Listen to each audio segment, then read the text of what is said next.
जोहार। जय हिंद, जय झारखंड और आज जय महाराष्ट्र। आप सभी फेसबुक पेज में लाइव जुड़ने वाले तमाम साथी, अभिभावक, मार्गदर्शक, पथ प्रदर्शक सभी को जोहार और एक सूचना संदेश कि प्रथम बार झारखंड से बाहर, बृहद झारखंड से बाहर महाराष्ट्र राज्य के नवी मुंबई क्षेत्र अंतर्गत बेलापुर कल दिन के 11 बजे प्रवासी मजदूर बंधुओं की एक सभा आयोजित की गई है, जिसमें हमारी उपस्थिति होगी और हम लोग अपने साथियों के साथ महाराष्ट्र पहुंच चुके हैं।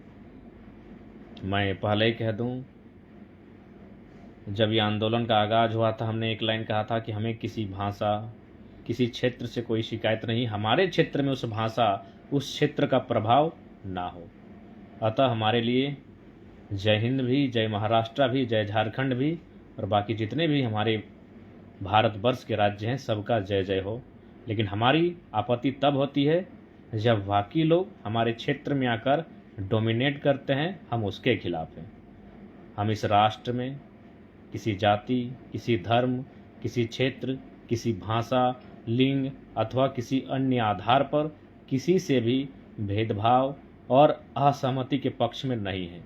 हमारी असहमति, हमारी आंदोलन, हमारी असहमति तभी बनती है जब कोई क्षेत्र हमारे क्षेत्र में, जो हमारे क्षेत्र का नहीं है, जब कोई भाषा हमारे क्षेत्र में, जो हमारे क्षेत्र की भाषा नहीं है, स्थापित होने का प्रयास करती है, हम पर थोपने का प्रयास करती है, तब जाकर हम उस पर असहमत होते हैं। टुनटुंदा नगरी कला का विषय हम लोग का संज्ञान में है। आप लोग अपना कागज़ जो है, उस दिन बाकायदा बात हुई थी, उस प्रक्रिया पर आगे जाइए, नहीं तो ग्रामीण एकजुटता के साथ परिचय दीजिए और उस आंदोलन में भागीदार दीजिए। तो फिलहाल महाराष्ट्र प्रवेश हम लोग कर चुके हैं। हमारे महाराष्ट्र में चूँकि जहाँ जहाँ मजदूर होते हैं उनका राज्य का एक संस्था चलती है, तो उसी क्रम में यहाँ श्रमिक संस्था चलती है। हमारे राज्य के जो झारखंड के प्रवासी मजदूर हैं, उनकी एक इकाई, एक संस्था जो मजदूरों के हितार्थ के लिए कार्य करती है, सोचती है। उसी क्रम में उन्हीं के माध्यम से, उन्हीं के द्वारा इस सभा का आयोजन किया गया है, जो सेक्टर 20 एक प्रशासक हाई स्कूल है, विद्या प्रशासक हाई स्कूल बेलापुर, नवी मुंबई, जो महाराष्ट्र का अंग है। तो सभी को इस बात की सूचना, तमाम हमारे इस क्षेत्र में जितने भी आसपास के झारखंडी बंधु बांधव रहते हैं, उन सभी से विशेष आग्रह, प्रार्थना, निवेदन, यथासंभव यदि संभव हो तो कल के सभा में, कार्यक्रम में, जो मूल रूप से किसी राजनीतिक दल के बैनर तले नहीं, किसी पार्टी के बैनर तले नहीं, अपितु जो श्रमिक हैं उनकी जो संस्था है, उसी के बैनर तले कल के कार्यक्रम का आयोजन रखा गया है। आप सभी सादर आमंत्रित हैं। मुरारीदा, आप निश्चिंत रहें, सुरक्षा के लिए निश्चय ही आप चिंतित हैं, उसके लिए आपकी चिंता हमारे प्रति, उसके लिए आभार। हम लोग ठीक हैं और सकुशल अपने झारखंड हम लोग वापसी करेंगे। तो फिलहाल सभी को, और साथ ही साथ यहाँ 2 दिनों में ही बहुत कुछ जानने सीखने को मिला। हमारे बहुत सारे, बहुत भारी संख्या में झारखंड के प्रवासी मजदूर यहाँ रहते हैं और बिल्कुल आज वो संघर्ष कर रहे हैं, कोई 10 वर्षों से, कोई 20 वर्षों से, लेकिन उन्होंने महाराष्ट्र का जो कल्चर है उसे स्वीकारा है, जो महाराष्ट्र के लोग हैं उनको स्वीकारा है, जो महाराष्ट्र का वर्चस्व है उसको स्वीकारा है। लेकिन झारखंड में ठीक इसका उल्टा होता है।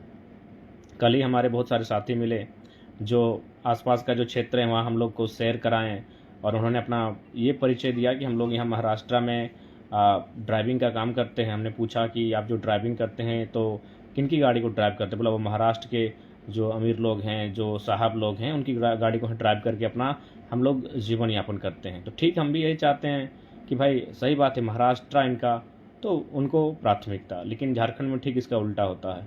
हमारे लोग महाराष्ट्र में भी ड्राइविंग कर रहे हैं और झारखंड में भी ड्राइविंग कर रहे हैं। महाराष्ट्र में जो यहाँ के लोग हैं उनकी ड्राइविंग कर रहे हैं, और झारखंड में जो गैर झारखंड से गए लोग हैं आज वो धनपति बन गए हैं। तो बहुत कुछ अभी सीखने को मिलेगा ये महाराष्ट्र के इस दौरे में, निश्चय ही हमें सीखना होगा।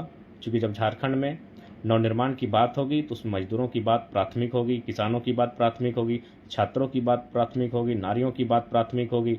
तो कुल मिलाकर आप बिना मजदूरों के हितार्थ को सोचे झारखंड नवनिर्माण की बात नहीं कर सकते हैं। तो भारतवर्ष के जिस जिस कोने में हमारे मजदूर भाई रहते हैं उन तक पहुंचना और वहां की स्थिति से अवगत होना, उन चीज़ों को समझना बहुत आवश्यक है।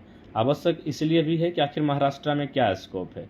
जब हम 40% खनिज संपदा देते हैं, इतना मिनरल्स देते हैं, रॉ मटेरियल्स कच्चे पदार्थ देते हैं, उसके बावजूद हमारे पास स्कोप नहीं है। और यहाँ किस प्रकार से स्कोप है जो मजदूरों का ध्यान अपनी ओर आकर्षित करता है। तो कहीं ना कहीं झारखंड में आखिर क्या कमियां हैं, इन चीज़ों को जानने के लिए हमें प्रयास करना होगा। क्योंकि भगत सिंह भी कहते थे असल आज़ादी तभी आएगी जब मजदूर और किसान आज़ाद होगा, खुशहाल होगा। तो फिलहाल कल महाराष्ट्र की धरती में प्रथम बार प्रवासी मजदूर उनका कार्यक्रम आयोजन किया गया है। उसके लिए सभी को शुभकामनाएं और आगमन आपका हो, इसकी अभिलाषा करते हैं। जोहार झारखंड, जय झारखंड, जय हिंद, जय भारत, जय महाराष्ट्र।